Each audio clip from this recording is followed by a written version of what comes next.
이 비양육자는 양육비 감액 청구를 할 수 있는데요. 네. 일반적으로 양육비라는 것은 자녀의 복리를 위한 것입니다. 네. 근데 만약에 내가 당장 돈이 없거나 쓸 곳이 있다는 이유로 양육비 감액 청구를 한다면 이것은 자녀의 복리를 위한 것이라고는 볼 수가 없죠. 네. 그래서 당연히 받아들여지지가 않습니다. 우리 대법원은 양육비 감액 여부를 판단할 때 기준을 굉장히 엄격하게 보고 있어서요.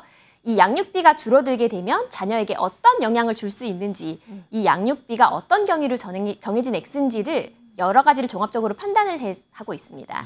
네. 그런데 이 양육비를 산정하는 주된 기준이 수입이라고 말씀을 하셨는데 만약에 조금 전에 봤던 두 번째 사연처럼 이 비양육자가 이 사업자 명의를 재혼한 아내의 명의로 돌린다든지 이런 경우는 어떻게 대처해야 될지도 궁금하거든요. 네. 만약 재혼한 사람의 명의로 사업자나 기타 소득이 생길 수 있는 명의를 바꿨다고 하더라도 이는 부부의 공동재산으로 판단될 여지가 있습니다. 네. 또 갖고 있던 집이나 토지, 이 부동산을 처분해서 더 이상 월세 수입이 없어졌다 이렇게 주장하는 경우도 상당히 많은데요. 이 매매에 따른 대금을 갖고 있다고 보기 때문에 이 자체만으로 소득이 줄어들었다고 판단할 수는 없습니다. 그래서 정해진 양육비는 반드시 부담을 하셔야 합니다. 네. 그렇다면 이번엔 생생법률상담소에 의뢰를 해온 의뢰인의 사연을 하나 소개해 볼까 합니다. 네. 먼저 이 친권과 양육권을 모두 갖고 이혼하신 남성분인데요. 이혼의 원인이 아내의 도박 때문이라고 합니다. 도박. 근데 아내가 아이를 만나고 싶다라고 하면서 면접 교섭권을 요구하고 있다고 하는데 아이의 교육적인 측면을 위해서 좀 일을 맡고 싶은데 어떻게 됐는지 궁금하다고 하는데요. 어떻게 해야 될까요? 만약 양육자가 법원의 이행명령을 위반하고 비양육자의 면접 교섭을 임의로 맡게 된다면 1,000만 원 이하의 과태료가 부과가 될 수가 있습니다. 네. 이 면접 교섭권이라고 하는 것은요. 네. 이 민법 837조 2에 따라 자녀를 양육하지 않는 부모라 할지라도 자녀와 만나고 또 접촉할 수 있는 권리를 말하는데요. 이 이혼 후에 자녀를 직접 양육하지 않는 비양육자에게는 자녀와 면접 교섭권이 인정이 되거든요. 네. 하지만 알아두셔야 될 것은 이 모든 권리는 자녀의 복리가 중심이라는 겁니다. 그래서 비양육자가 이제 정신질환이나 뭐 알코올, 도박 중독, 가정폭력 등의 문제가 있었고 이로 인해서 자녀가 정서적 불안이 있어서 면접 교섭이 어렵다 이렇게 고통을 호소하고 있다면 예외적으로 면접 교섭권이 제한 또는 배제될 수가 있습니다. 그래서 이런 예외적인 경우에는 법원에 비양육자의 면접 교섭권 제한 및 배제를 신청하는 것이 좋습니다. 네, 모든 건 아이를 위해서 이렇게 확실한 기준을 좀 둬야 되지 않을까 싶습니다.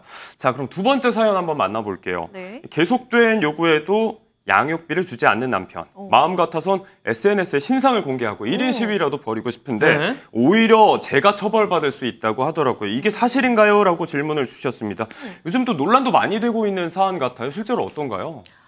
그렇죠. 사실을 적시를 하더라도 타인의 사회적 인격을 훼손하게 된다면 이 명예훼손으로 처벌을 받을 수가 있습니다. 이 공익적 목적으로 사실을 적시한 경우는 처벌되지 않는다는 규정이 있긴 한데요. 이 개인이 양육비 미지급자의 신상을 밝히는 것은 공익적 목적이냐에 대한 다툼의 여지가 상당히 높습니다. 네. 그리고 또 만약 형사 처벌을 면한다고 하더라도 민사상 손해배상 청구의 대상은 될 수 있기 때문에 하지 않는 것을 추천드립니다. 그러면 방법이 없느냐? 그거는 네. 아니고요. 이 정부의 도움을 받을 수가 있는데요. 네. 이 양육비 이행법 개정된 법에 따르면 네. 법원의 감치명령을 받고도 양육비를 지급하지 않는 채무자에 대해서는 정부가 직접 명단을 공개하기로 하고 있습니다. 나를 위해서라도 법적인 도움을 받으시는 것이 좋습니다. 네, 지금 이 순간에도 양육비를 받지 못해 힘든 시간을 보내고 있는 한부모 가정이 많을 것 같은데요. 사실 워킹맘, 워킹데디라면 당장의 생계를 위해 일하느라 법적인 조치를 취하기가 좀 어려울 것 같은데요. 네. 도움받을 수 있는 방법 혹시 있을까요? 근데 생각하시는 것보다 어렵지 않습니다. 이 아이를 위해서는 반드시 양육비를 받으셔야죠.